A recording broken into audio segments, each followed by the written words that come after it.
Hi everyone, it's Bitcoin from the Big Chubowski in the second week of this season, first round here.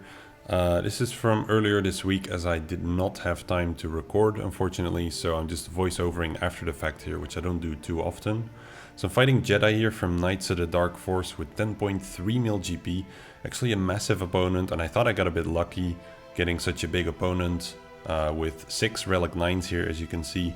Because I knew I was going to be super busy those days, and I thought, oh, this is just going to be a round I can't even be bothered with. Dude even had a Relic 8 C3PO and literally everything. Well, at least Gear 12 in that case, but mostly just relics, so really big account, and I thought I'm not going to stand a chance until I had a look at the board. And I realized that actually he had struggled really hard against me. Couldn't even make a dent in Jedi Master Kenobi. Had a 2-shot on Rey there. Then in the top, he one-shot everything as expected. I didn't go particularly heavy on defense there. And then on my fleets, he actually took out neither of the fleets. So really bad luck for him, I guess. Or maybe he misplayed some things, you never really know that. But yeah, it turned out really different from what I expected. And then I had a look over at his defense, where he had like Lord Vader with both of the Inquisitors already relics. Then down here he had a really strong Iden team, Jedi Master Kenobi, Maul there with a really interesting split away from Darth Revan, which I thought was a really brilliant team. Like the way he split those, it really forced me to come up with something creative. And then the SCE team there with armor as well, which has that nice RNG element of who is armor going to put the Beskar on, because there's just no way to control her or take her out early if you're not using a Galactic Legend. So I figured I'd just get started there because the outcome of that match might determine how I was going to do much of it. And I sent in my Grievous. So what's nice about Grievous here is that you still get the sort of control that you have over the entire team. And there's really only that 1 in 4 chance for the Beskar armor to go onto SCE. And even if that happens, you're still going to kill the rest of the team and just need to clean up SCE. So to me, it felt like a bit of a waste of armor, but I mean, whatever works for this guy, because it's really only going to pay off in 25% of the matches, assuming that in all matches people use their Grievous team on you. And here I even got the stun armor, so that's also another aspect of it, that there's really nothing on the team to prevent that. If he had a tank, then I would also dispel that tank, so there's really nothing he can do. So actually it's not even 1 in 25, sorry, not even a 25% chance, it's just straight up very rare for that to happen. And if you kill armor, you also don't reset anyone's health or protection, so I just got rid of her first. Actually lost my Magna there, which is nice to break the link. And then I think I still did an AoE here because Assassin probably wasn't going to live anyway, just way too squishy. So I figured, alright, let me just get that one out. Put some target lock on Dooku to prevent all of the counters. And then now just get going on SCE because these 2 sides that you see here, they do actually stand a chance at survival. So with Grievous there, you typically want to use the special if SCE already has healing immunity, the last one, just to ramp his damage. And if there's no healing immunity, then you always want a basic, just to make sure that you keep reapplying it. That's really important because it's what makes this counter work essentially. And most of the time you're also really just going to have the basic available anyway. So here again, it's tempting to AoE, but it's just risky. He already had healing immunity, so I used the last special. And it's just that same pattern over and over until he's down, and then it's just a matter of cleanup. So that makes it pretty easy. Now, these fights, like, I could have done a lot of things better. I can say that in general about the round, because I was busy talking and like recording fights on and off. There are even some points where I only realized I wasn't recording like halfway through the fight, or where I actually turned off the recording because I thought I still had to hit it, like, you know, in the middle of a rush of a battle. So the whole thing was insanely chaotic. But yeah, tried to make it work, and I still wanted to record it because it's just such an interesting big account that I was facing here with I think it's 2.2 mil GP over me. So here, this is also an interesting test for me with basically every time the Beskar Mando team up against high relic Iden teams. Now, if there's no Death Trooper, I typically find it a lot easier. But given how many people are setting Darth Revan with Nest, you see a lot of people that don't want to commit their Death Trooper to their Iden teams, just because they're a bit concerned there that they're not going to have an option and have to multi-shot, etc. But it just makes it easier if the cooldowns aren't messed up. Death Trooper is also a pretty hard-hitting character, so that certainly helps. But now it's just a matter of Queel boosting. I'm not sure what I was waiting for over there, maybe just talking. And then yeah, it's just the same stuff I've been showing you guys for quite a few rounds. You just build up the birds. IG, he can easily AoE and tank everyone as long as he's strong enough. And I got the bonus turn there from Bo-Katan dropping low enough. Iden's gone even at Relic 7 there. It's really only been that one time I fought a Relic 8 that one managed to survive the birds. But I believe I also got triggered early, so that doesn't really help. So in this case, since IG is taunting, I just give him the damage immunity. Otherwise, I would typically put it on Bo-Katan in this case, or Queel, because the AI does really like Bo, but maybe they'll also go for Queel in the right circumstances. And then it's just a matter of cleaning up whatever is left. So me expecting to not have to bother this round, because I just had an insane opponent, actually got a nice surprise here, because if you look at how little he took out, I really only needed to clear a zone and a bit, and then I was going to be alright. Like actually killing 0 fleets, that's pretty brutal. But yeah, I did set a tricky negotiator lineup, which certainly not everyone has mastered yet. But I feel like at this point, if you want to play around this level, you really do need to have mastered it, because it's just too common. And even then things can go wrong. But yeah, it's just all over. Everyone's been setting it at least in the rank sort of up where I am. And eventually that trickles down to the lower ranks as well. So, well, like in the past you could easily get away with having a poorly modded finalizer fleet or never really using it. But now you just need to start getting familiar with every single fleet that you have in every composition, against every composition. And a lot of people don't enjoy that. A lot of people just want to use their ground teams, and fleet is like a irritating thing that they don't want to bother with. But it certainly is part of the game, very much. So good banners here. I don't think I actually did a 65 before, especially not against such a strong team. And the next up I go against JMK, and as you may have noticed from the defense, I actually had Thrawn on defense. And Thrawn is actually a really important component for me to ensure that I can get that guaranteed third stack of Beskar on my armor. So what I did instead was try to add GBA to the mix, and then add some tanks to essentially gamble on the chance that someone would drop low enough for armor to get the third stack. And then I figured, hey, what if I throw in Sun Fac? Because Sun Fac's going to equalize with those other geos, and the more the health fluctuates around, I figured, the higher the odds are that armor is already going to get that third stack of Beskar. So they immediately go for her here, and I'm like, holy moly, she drops to half health. And actually have a ton of protection on her. So it's not like she's a low protection character here. So I was thinking like, oh boy, this might be over already. But once again there, like the whole Geo thing, it didn't even pan out. They just went straight for Sith Trooper. And it seems that his Gear 12, he's got the perfect amount of health and protection to almost get that third stack of Beskar on my armor every single time. So now I figured, yeah, I'll just call the Brute back in and just have those Geos hang around. It helps that there's Mace Windu on their end, because he doesn't do the group attack, which might have killed my Sun Fac already.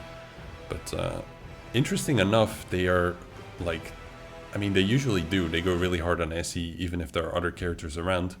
But they really do stick with him for a while. And I was thinking like, man, I might actually make it out here with the Geos. Because it looks pretty good.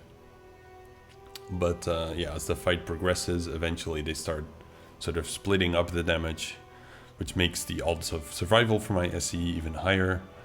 I am very curious how easy it is to replicate this in general, like what the odds are of, you know, the fight playing out this way, because I could just as easily see them wipe out those Geos with ease.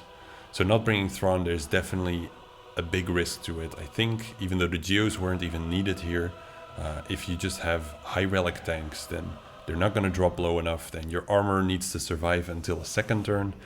And you could see in my fight earlier, the Jedi Master Kenobi actually went for armor to kill her off, so she wouldn't have had a second turn in my particular case. And I think that opener is quite likely to go on her too.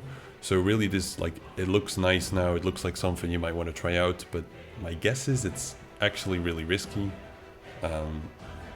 Not too sure, yeah, if you want to do that, but I felt like I had to risk it against such a big opponent, where I kept my Thrawn in the Lord Vader team, and I don't actually recall, I think he one-shot that one anyway, but then JMK was the thing that gave him trouble, and Rey, so, you know, sometimes you try to plan for something, you're quite certain it's gonna be the thing that helps you, but it ends up being something else, because you don't always have the foresight of where your opponent might struggle, or what RNG happens in the fight. But yeah, here we're 3 minutes into the fight and GBA is just chilling over there. To my surprise, and actually get to call Brute back in, so I'm like, wow, I might actually make it. But then for some reason JMK is like, alright, I'm not gonna kill SCE anyway, so let's just go for GBA. 191k hit. Crazy damage there, and then yeah, Brute's not gonna get me a banner, even if he would survive here. And I don't actually recall if he does. Yeah, he does. But yeah, no banners for that one. So yeah, I tried, but yeah, no complaints on my end. And I had to think for a bit what I wanted to use against it. And I figured, like, one thing I did, I initially thought he was going to use a different split, I believe, but I ended up keeping my Darth Revan for offense to use that against it, because Malak stops the turn meter gain on their end, so my team just ends up going first, which makes that fight a fair bit easier. While knowing that in the back he of course still has his Darth Revan team with like without some of these characters, but it doesn't make it a walkover and it still requires some strong stuff. So here I figured, oh, would I actually have a shot at one-shotting Malak? So I tried, and it's like, it's not close, you need to get to those 10 stacks of ferocity. I think that might have been inspired by someone saying you could just delete Marauder first turn in one of my recent videos, like in the comments. And then I figured I should probably kill Sith Trooper first, to which Maul got Deathmark and then bailed out by Talon. And then I really did not want to take that Sith Trooper AoE. But yeah, as you can see, Sith Trooper has different thoughts about that. Ended up hiding, and there goes Talon. So not super awesome, and then from there on out it just gets super messy. This was a pretty sloppy fight, I believe, but a bit tricky to work through when you're not fully in it with your head. In hindsight, I would love to play this fight again and then try to do a better job. That's for sure. But I think it's a cool team. It's really tricky to take out. In this case, I had an easy solution with Darth Revan, but if you have troopers, you can do it. You can certainly send in gas, that's gonna work, but then you also still have to deal with that separate Darth Revan team. Now in his case, he can set one, as he has a Relic Assassin, so not a lot of people are gonna have that. But you'll see it here in the back, I believe. So open that up, there's still Rey there. And then indeed the Darth Revan with Nest, so you can't use troopers on that, and then it's a bit like, okay, what are you gonna use? Because Marauder and HK still hit very hard. So I really appreciated that split. I thought it was very clever. And made for a pretty interesting couple fights. So at this point I'd essentially almost won. And yeah, as you can see here, basically I'm showing the recording of the middle of SLK Watt against his Lord Vader team, because I realized after a couple minutes that I wasn't actually recording. But it was really just SLK and Watt, because the Inquisitors, they really don't do much. I mean, it's nice to be able to sub out some Empire characters, but it's just a Whale's toy in this case that gets mowed down by 2 characters anyway. Yeah, it took quite long, as you can see there, to get through any of them, but at no point was SLK ever at risk. Due to them, it's really only Lord Vader at that point.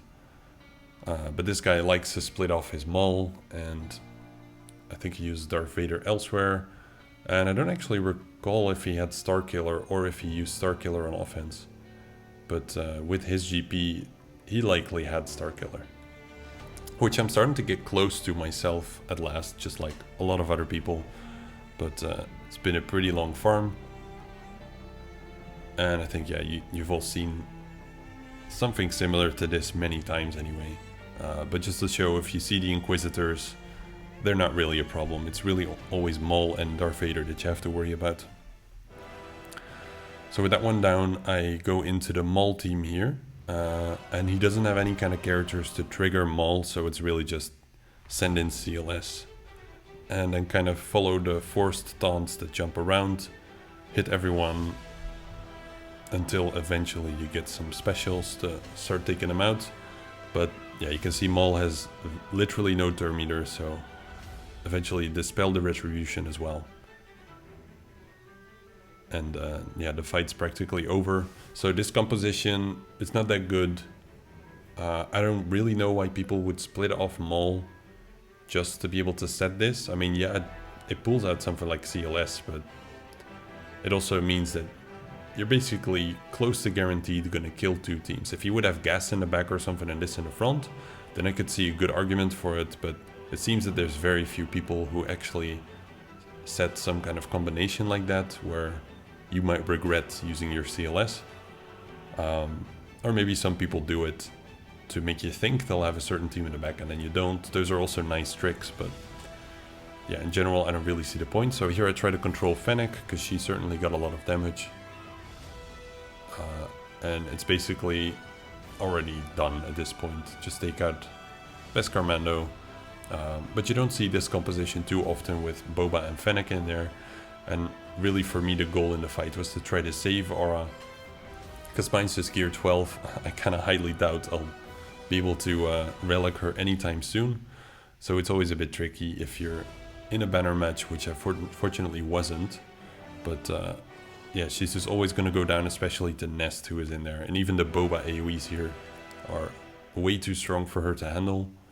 And Fennec still hasn't moved, can also do an AoE still. So that's mostly what the fight ends up being about. But it's nice to be able to fight a different composition every now and then, because I'm definitely tired of getting whacked out by Nest, I suppose. And I can stun most of the characters on that team, so there's a lot of control on my end. And it's just a matter of taking out the damage dealers first, trying to get a disintegrate back. And then I figured I'll take out Boba because he's got 2 lives, which gives him a lot more chances and makes me take more effort to get him down. And the damage from Fennec there, as you can see, it almost takes out Aura.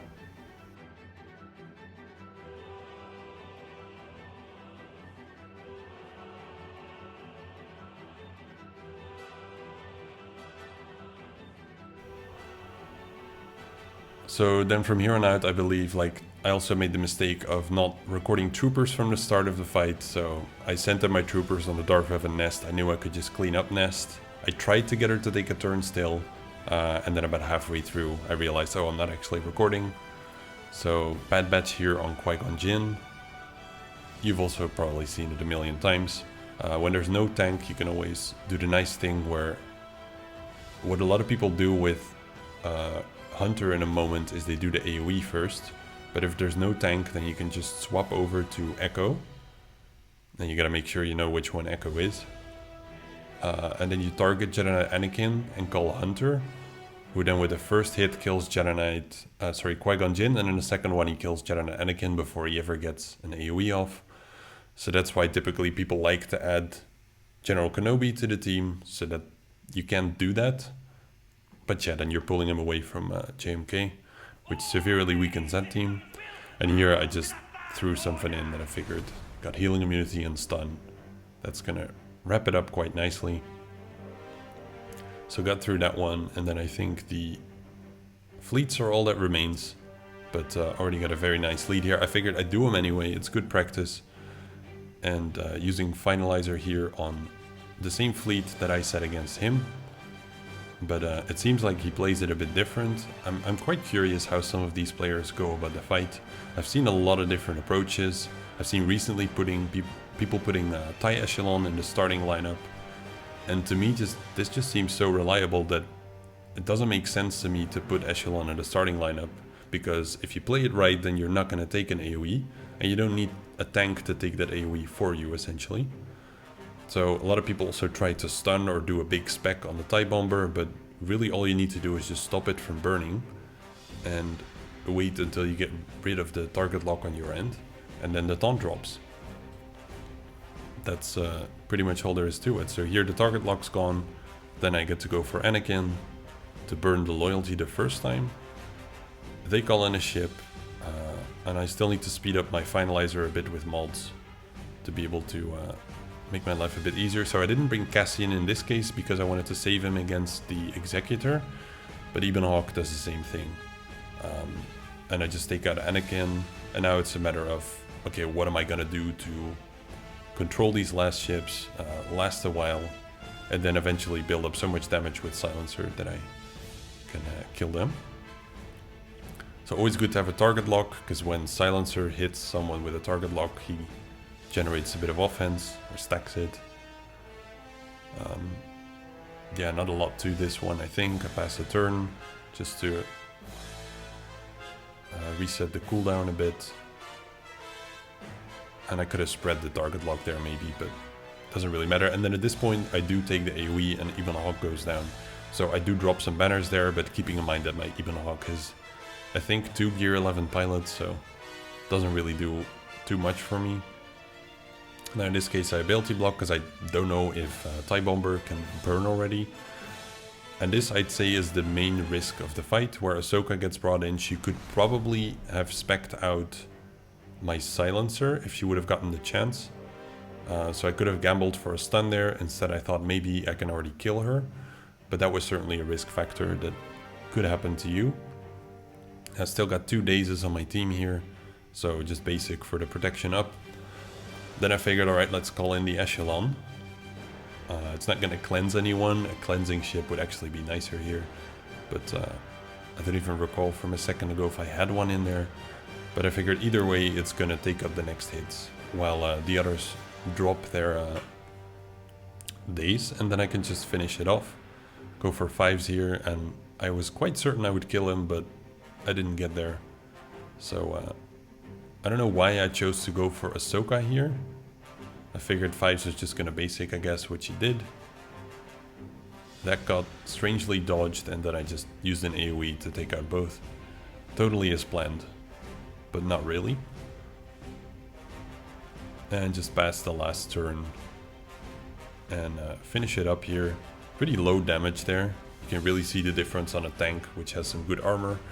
And actually didn't wrap it up because I didn't kill. I should have totally passed the turn there, but it's all good. It's a win either way for a nice 193k. And some alright banners, I'd say. Like, I'm pretty happy with something between 65 and like 67-ish. And then for some reason here, I used the Rebels against his Executor lineup and another stupid situation where I thought I stopped recording at the end there, but then I actually activated it. So yeah, I couldn't show you that fight, unfortunately, but it was against IG in the starting lineup, so you just gun him out, and then afterwards, yeah, just keep calling the reinforcements. So beat a 10.3 mil opponent here, which was a huge surprise to me, with all his Galactic Legends at Relic 9, and just like a crazy bunch of Relic 8s. So big surprise there. Thanks for watching, and I'll see you soon for more Grand Arena.